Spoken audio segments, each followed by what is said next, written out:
As sanções econômicas que estão afetando o território russo fizeram com que tivesse uma desvalorização gigantesca da moeda, fechamento da bolsa de valores, congelamento de mandar ativos, por exemplo, para outros países, saques, por exemplo, também estão limitados, principalmente se forem saques em dólar. Ou seja, a economia russa ela está passando por um péssimo momento. Mas, novamente, se o mundo inteiro está aplicando sanções muito significativas com a Rússia, estima-se mais ou menos 5.500 sanções, é o país mais sancionado do mundo, mais punido do mundo comercialmente, a Rússia não tem por que querer agradar o mundo. Discute-se nesse momento um momento de calote, moratória. Rússia não vai pagar sua dívida e mais, a nacionalização ou estatização das empresas que deixaram a Rússia nas últimas semanas. Além disso, a China critica fortemente as sanções que estão sendo aplicadas à Rússia e começa a se cogitar uma aliança contra o eixo ocidental, uma aliança contra a OTAN com liderança dos países da América Latina. Quer saber o que eu estou falando? E muito mais também, né, sobre geografia, geopolítica, atualidades, política, polêmicas, enfim. Tudo para você se manter sempre bem atualizado. Então já se inscreve no canal, deixa seu like e compartilha esse vídeo, que o professor Ricardo conta muito com a sua ajuda, beleza? Link para o curso completinho de Geografia, Geopolítica e Atualidades na descrição. Aliás, galera, se vocês quiserem bastante ajudar aqui o canal, óbvio, se sentir à vontade, tá? Tiver de maneira confortável, quiser ajudar o canal, seja membro aqui do canal, nova opção disponível. Se não, o seu like e o seu compromisso aqui de estar diariamente me assistindo, ouvindo o que eu tô falando, já basta para mim, já me deixa muito feliz. Beleza? Bora lá pro vídeo, galera. Seguinte, ó. Como eu falei para vocês, a Rússia hoje é o país mais sancionado do mundo, com aproximadamente 5.500 sanções. As empresas que deixaram a Rússia, hoje a gente teve mais a notícia da Amazon, por exemplo, que deixou a Rússia, filmes, transportes, etc. Tudo da Amazon foi cancelado. Já tivemos empresas como a Apple, como a Disney, já tivemos empresas como, por exemplo, a Toyota, enfim. As sanções, elas são sem precedentes. Imaginem vocês, a gente tem 140 milhões de pessoas na Rússia, que você não tem cartão de crédito para usar, os aplicativos, mais da metade já foram embora do seu país, você está ficando sem emprego, a sua moeda vale cada vez mais nada, você não pode sacar dinheiro, você não pode investir na bolsa de valores, você está criando uma situação meio que desesperadora. E o Estado russo, ele precisa dar uma resposta para essa população. E a resposta que a gente já está vendo, dentro do partido que comanda a Rússia nesse momento, o Putin ainda não falou diretamente, mas as agências de investimento internacionais já começam a desconfiar dessa medida. E o próprio líder do partido hoje, da Rússia, falou duas questões. Primeiro, declarar moratória. Vou dar calote, não vou pagar. Professor, quando você dá um calote, não é negativo? Péssimo para a imagem que você tem internacionalmente, né? Por exemplo, hoje, a dívida que o Brasil tem compromete mais da metade da nossa capacidade de investimentos. Se a gente desse um calote e falar que não vai pagar, isso dobraria a capacidade de investimentos do Brasil. Por que o Brasil hoje, então, não dá calote, dane-se, não vão pagar, e vamos aqui investir o dinheiro no Brasil? Porque a gente está dentro de uma economia globalizada. Dentro dessa economia globalizada, se você não agrada os investidores estrangeiros não investem no seu país. Por exemplo, hoje, a Venezuela é um país, apesar de estar tendo um acordo aí com os Estados Unidos, mas que não é um país atrativo para investimentos estrangeiros. Um momento de insegurança jurídica, alta intervenção do Estado na economia, moeda muito desvalorizada. Então você hoje, se você vai pensar em construir uma empresa, a sua empresa possivelmente não seria construída na Venezuela, porque você tem medo do que possa acontecer.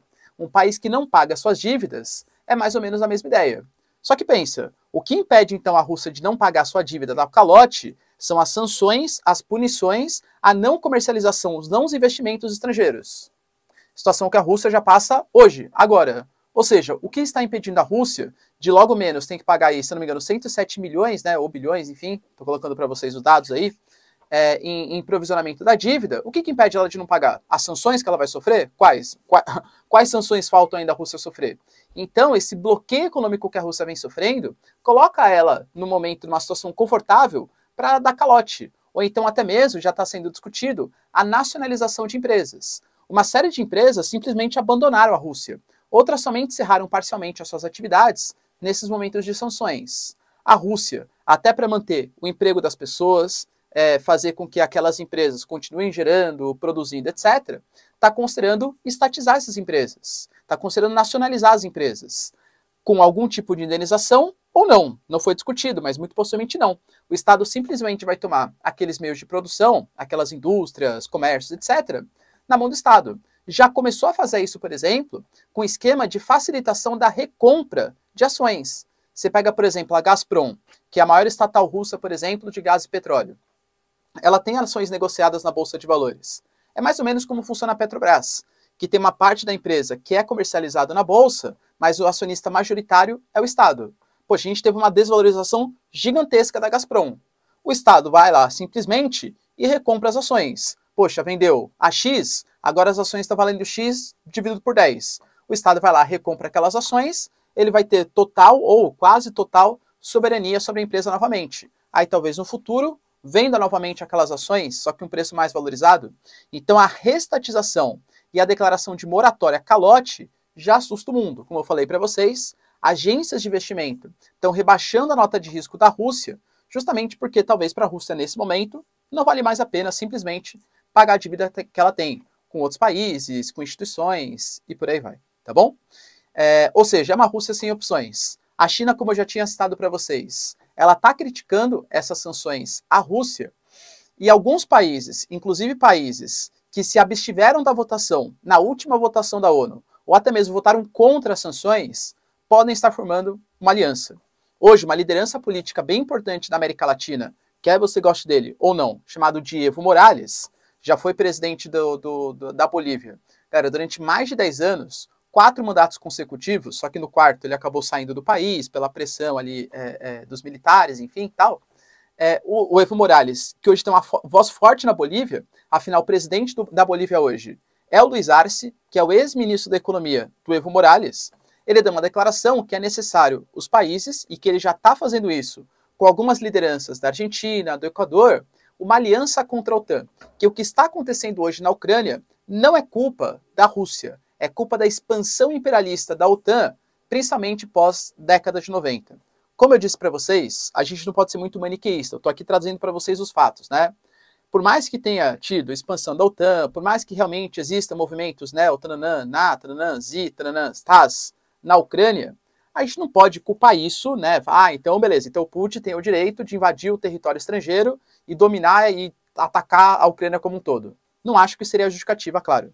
Mas é fato que a expansão da OTAN, ela também pode ser usada como desculpa para o que o Evo Morales está pedindo de uma união dos países que não consideram legítimas as ações da OTAN, as ações imperialistas americanas, instalando bases militares próximo de países supostamente inimigos, e estão considerando fazer uma aliança militar ou uma aliança econômica contra esse expansionismo do mundo ocidental. A gente tem que lembrar que antes de estourar a guerra, o Brasil fez uma visita à Rússia, a Argentina fez uma visita à China e à Rússia, inclusive começou a fazer parte da Rota da Seda, a Argentina. A Argentina pediu para entrar nos BRICS. A gente tem que lembrar, isso é bem importante, hein? Excetuando o Brasil, que não criticou, né, a postura aliás, que fez críticas na ONU, a postura da Rússia, mas mesmo assim o Bolsonaro não se pronuncia muito fortemente contra as atitudes do Putin. As outras principais lideranças dos BRICS, que é a Índia e China, se abstiveram da votação. Não condenaram também a Rússia. Também não estão condenando na ONU, numa instituição séria que mostra a sua posição para o mundo, não estão condenando as atitudes do Putin. Será que existe, então, espaço para essa aliança? Essa aliança feita, por exemplo, Venezuela, que está se aproximando dos Estados Unidos. Mas, galera, por questões econômicas. Politicamente e geopoliticamente, é muito mais próximo da China e da Rússia. A gente está falando, por exemplo, de uma América Latina nesse momento que pode estar passando por uma nova onda vermelha. Vermelha no sentido assim de países mais ou progressistas ou até mesmo bolivarianos. Quando a gente teve nos anos 2000 a ascensão de uma ideia bolivariana, com Evo Morales, com Rafael Correa, com Hugo Chávez, a ideia era resistir a um suposto imperialismo norte-americano e às ideias neoliberais, que os empresários estavam dominando os recursos naturais e tal. Então o grande inimigo era os Estados Unidos. Hoje, governos mais de esquerda, mais progressistas ou até mesmo mais bolivarianos, novamente não ascenderam ao poder na América Latina. Gabriel Boric, por exemplo, no Chile, que, claro, nem se compara, né, com Hugo Chávez, mas é um governo mais de esquerda. A gente pode falar do próprio Nicolás Maduro, a gente pode falar, por exemplo, Gabriel Boric no Chile, né, o Daniel Ortega, por exemplo, em Honduras, a gente pode falar do Alberto Fernandes, por exemplo, na Argentina. Galera, por exemplo, a gente vai ter eleições na Colômbia, e muito possivelmente o candidato favorito nesse momento é um candidato de esquerda, a Colômbia, que historicamente é um país de direita. Então, será que existe espaço na América Latina para fazer uma aliança contra a OTAN, como o Evo Morales está pleiteando? Não acho que o Evo Morales seja uma figura tão forte assim que possa capitanear um movimento político e militar contra a OTAN, realmente não acho, mas é fato que essa pressão que está sendo feita contra a Rússia pode motivar outros países a se unirem. Isso é uma coisa que eu citei para vocês lá no começo, né? Essa pressão, lá no começo dos conflitos. Essa pressão muito grande à Rússia pode fazer com que a Rússia, segundo a visão de alguns países, seja considerada como o país que está sendo oprimido. É o bode expiatório, é o cara que está sendo condenado por todas as sanções possíveis. Então vamos nos unir, fazer o nosso próprio sistema de comunicação, fazer a nossa aliança militar, a nossa resistência a esse imperialismo norte-americano no mundo, tá bom? A gente aqui tem uma visão muito mais alinhada a uma democracia ocidental e pra gente, né, pelo menos pro senso comum assim, pode parecer um pouco absurdo esse tipo de aliança. Mas para países com culturas diferentes, políticas diferentes, essa política, essa aproximação pode não ser tão absurda assim. E aí, galera, o que vocês pensam? Nessa possível aliança contra a OTAN, como que o Brasil se posicionaria? Vocês acham que o Evo Morales tem poder realmente para capitanear essas ações? E mais, a Rússia tem que dar o calote mesmo? Dá um migué, não vou pagar conta e vou nacionalizar empresas? Deixa aí nos comentários, quero saber a sua opinião. No mais, galera, se vocês curtiram o vídeo, já deixa seu like ou vire membro, isso vai me ajudar bastante, claro, mas o seu like já é a coisa mais preciosa do mundo, a sua audiência aqui também, tenho certeza. Tamo junto, beijos, abraços e tchau.